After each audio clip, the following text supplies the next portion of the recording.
introduction to this one, that the process costing.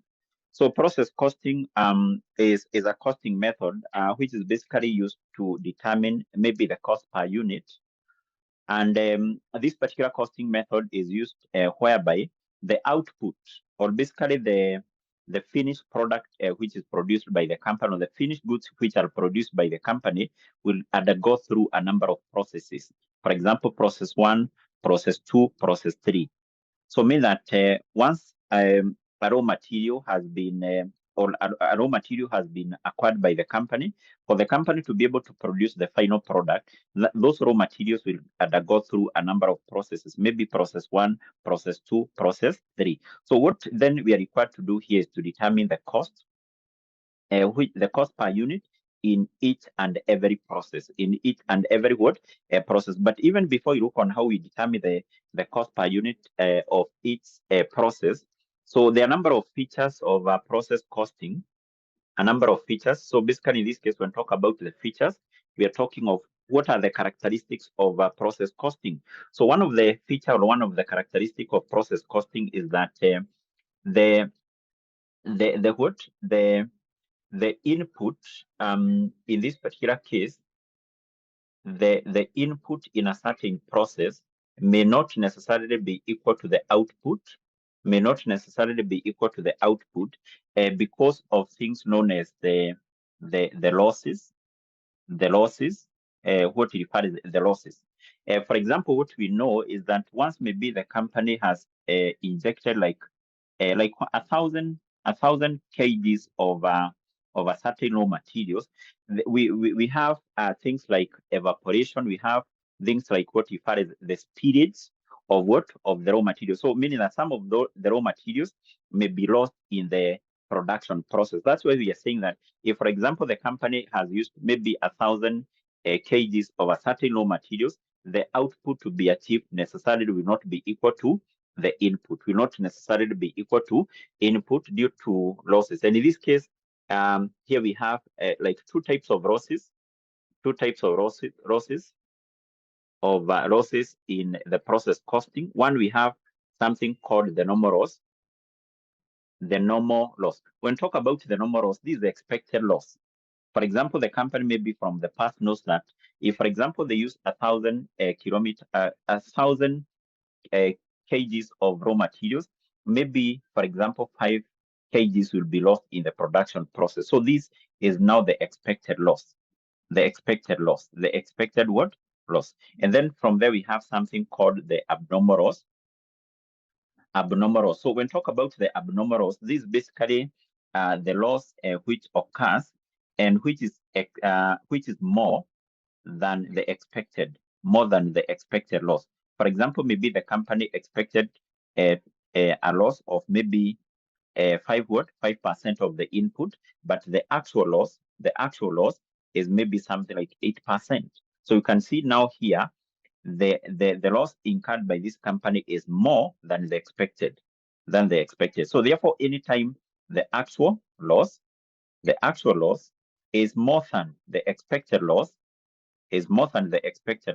then we say that this loss which is excess or which is more than the expected, like in our case 3%, this one is abnormal loss. But equally, we may have something called the abnormal gain. So abnormal gain basically arises whereby the actual loss is less than expected loss, or basically the normal loss. For example, in this case, the expected loss of the company, we can say was 5%, but the actual loss was 3%. So in such a case, we say there was abnormal gain because the actual loss was less than the expected loss. So therefore, in this case, we are saying one of the feature of process costing is that the input will not necessarily be the same with what? The input will not necessarily be the same with the output due to losses. In which case we are saying we may have the normal loss, we may have the abnormal loss, and so on. So the other feature of process costing is that we may have something known as work in progress. What is work in progress? Work in progress is something we know from whatever you covered in manufacturing account, in financial accounting. So these are those particular units which are not fully complete, maybe at the end of the year, or maybe at the end of a certain process. So these units are not fully complete. They may be subjected to further processing, so meaning that they are not ready to be taken to the market. So those units, we refer to them as what? The work in progress. The work in what? The work in progress. So the other feature or characteristic of process costing is that the output of one process, output of one process is basically the input of the next process, process. For example, if maybe a product undergoes through a process 1, process 2, process 3, so the output from process 1 is the input in process 2, and then the output of process 2 is the input in process 3. And then at the end of process 3, this is when the company will be able to get the finished goods, or basically the finished product, which can now be taken to the market, to the market. So basically, these are some of the features of what you refer as the process costing. And in this case, I'm saying in a process costing, generally, what we have to do is to determine the cost of producing one unit in each of the process, process. And basically what we do here to determine this one, the cost of producing one unit in each process one, we take the total process cost, the cost, for example, incurred in process one, which costs are incurred here. And automatically, the cost to be incurred here will include the cost of materials, maybe the direct labor cost, and maybe the overheads. We take all those particular costs, and then to this we less something called the scrap value of the normal loss. So when talk about the scrap value of the normal loss, so this basically the selling price of the numerous, or yes, the selling price of the numerous. So always will be given the scrap value of the numerous. So what you do, you take the numerous in units, you multiply that to the scrap value per what? Per a unit of the numerous. And then we divide this with expected output. How do we get the expected output? We take now the input here, the input minus the normal loss. So by doing that, we will be in a position to get now the expected output. So this now how we are able to get what? The cost of each unit produced. The cost of each unit produced. The other thing which is also important as far as the process costing is concerned, we prepare something known as a process account. For example, when dealing with the process one, we prepare something called process one account. So the reason why you have to prepare this account is basically to help us in terms of computing this, in terms of computing the cost per unit. And actually, in preparing this account, we always have the details column here, and then we have the column for units.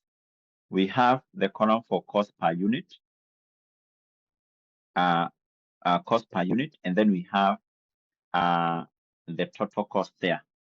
The total cost, or basically you can just refer to that as the amount, or basically you can use the word total there. So the same case on the credit side, because remember these are the account, that is the debit side, that is the credit side. So here we have the units. We have the units. We have the cost per unit. And then we have the amount there. So what do we record on the debit side in this particular account? On the debit side, basically, we record now the input.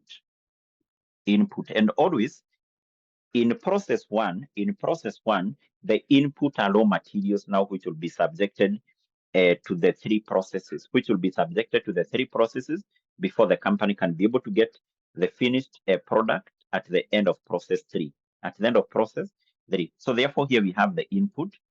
which are now the materials. In this case, we'll be given the materials, which were the materials in unit, the cost per unit, and then you compute this one. You compute the total amount, which you compute by taking this times this. You get now the total cost of the materials which were used in process one. And then here you have now the other costs which were incurred. So in this case, you can also be given the additional material cost, in which case you'll only be given the cost. You can also be given the direct labor cost. And then you can also be given now the information about overheads. Information about what? Overheads. So that is basically what we record on the debit side. What do we record on the credit side? On the credit side, one, we record the numerals. Remember, in this case, the numerals we have said that this is the expected loss.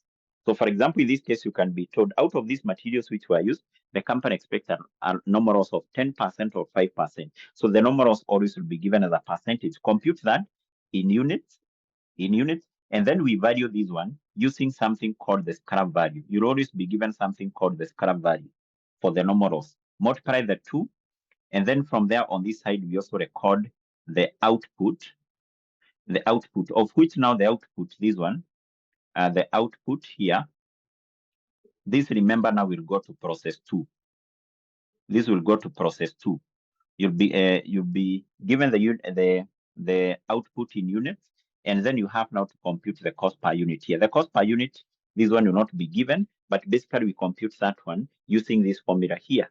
So what we do, we take the total process cost. The total process cost, we add all this. We add all this, whatever you have here on the debit side, we add all this, you get the total process cost, deduct the scrap value of the numerals. The scrap value of the numerals is what you'll be having here. The numerals in units times the scrap value per unit, less it here, and then divide that with the expected output. Expected output would be equal to the input in units, this one, minus the numerals in units, this one. So you get now the cost per unit. That is now what you use in terms of valuing this. You take this times that, you get the total. And then if you add the numerals plus this one, it should be equal to whatever you have here. But in most of the cases, whatever you have here, for example, here, if we have like 5,000, so after adding this and this, you can get, for example, a figure of 48. So if this side is less, you have to balance this and this. And if the balancing figure is on this side, we refer to that as abnormals, if the balancing figure is on this side. So this abnormals is valued using this cost per unit. You multiply this with the cost per unit, which you have used in valuing the output, and which you will have computed up there, you get the total amount. But there are some cases whereby you can get the balancing figure on this side. For example, this side you have 52, but this side you have 5,000. So you have a balancing figure on this side, which is now known as abnormal gain. So the abnormal gain in units will be 200, and then equally you value this using this one, the cost per unit, which you have computed using this formula. Multiply the two, and then that particular account should automatically do what? Balance. And then you do what? You do the same in process 2. In process 2, you will always start here with the input, and actually now the input in process 2 is the output from process 1. So here you'll say, when preparing the process 2 account, you will say we have transfer process 1 units, the cost per unit, and then what? The amount. And then you'll be given maybe the costs which were incurred in process 2. The costs which were incurred in process 2, here you record them. And then also you'll be given the expected numerals and the output. And then what you do, you have to compute the cost per unit using that particular formula. And then from there, you have to determine, do we have abnormals? Do we have abnormal gain? And then you balance your account. You go to process 3. So the only difference is that in process 3, here the output will always be the finished goods. If this particular product undergoes through 3 process. Undergoes through 3 what? 3 process. 3 what? 3 process. So this is basically what I want us we handle tomorrow, which now I think will be the last area. And I think there is a question which maybe I want you to, if you're going to have some time, you can try to look on this. And this is the question we will be doing tomorrow, the question for September. 2021, 2021, which is question number 5. Question number 5. You can try to check on this particular question. So we stop at that point for today.